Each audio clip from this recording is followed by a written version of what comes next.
Welcome back for our next video in our series on what is truth, as we're looking at the truth of who God is and what's going on and how God can relate to us and how we can relate to God in this as we go through this life. And today we're going to be looking at the reality of God. You know, as I was looking at some statistics, I saw that most of the major religions in the U.S. have been declining over the past few years.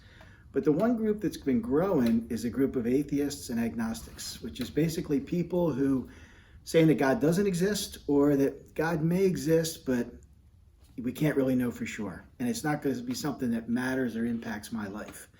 And so what we want to do is take a look at that and see what the Bible has to say, because the Bible does clearly address that.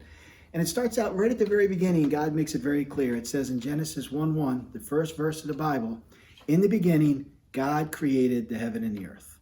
So God comes right out in the beginning and says that I'm here and I created all that you're experiencing.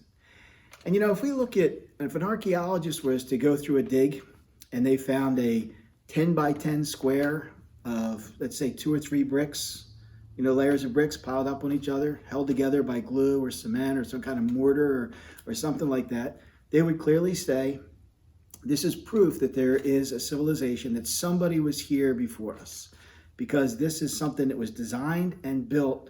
It's not something that would just happen. And we would all agree with that. I mean, I have no problem with saying that's absolutely correct. I mean, that is that is proof that somebody built that and was there before us. But then what happens is that people look at this world that we live in, which is far more complex and amazing and incredible. And yet what they'll say is that, well, it just happened. That there wasn't a creator, that there wasn't any design to it, but it's something that just occurred. It just happened on its own. And we have the ideas of the Big Bang Theory and evolution and those types of things.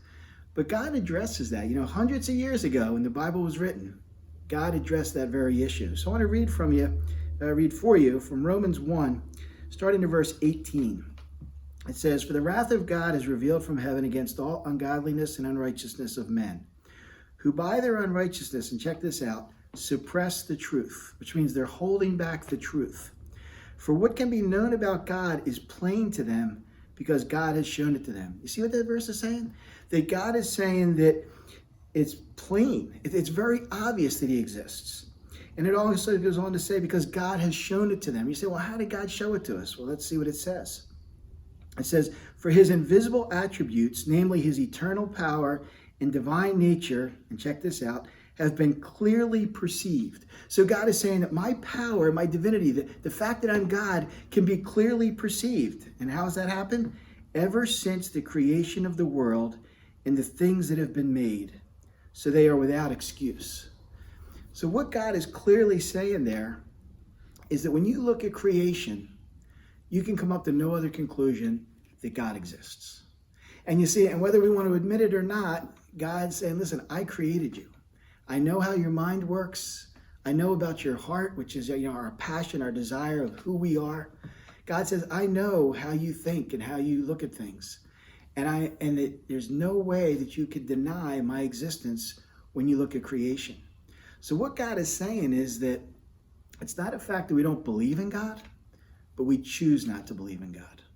That he's given us, you look at those verses, he's saying that it's plain, it's clear, it's obvious that there's a God.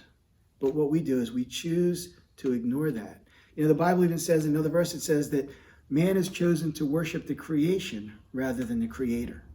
And what we do is we're willing to look at nature and be amazed by it, but we're not willing to acknowledge the God that built it. And when you think about it, you look at nature. I mean, we know when the sun's going to rise to the very minute. We know when it's going to set to the very minute. We know when the tide's going to come in, when it's going to go out. We know when the seasons are going to change. It's set on our calendar. And we look at nature itself. Remember when you were in school and the first time you looked through the microscope and you saw that little slide with the drop of water and all these little things are swimming around in there? And then, people go out on these whale watching trips. You go out just to see these amazing whales. And I was on one of them and people were oohing and on as these whales came up, and it was impressive and powerful. And we look at, just look at creation and all the animals and the diversity in between. And it is incredible. And there is show after show after show on nature.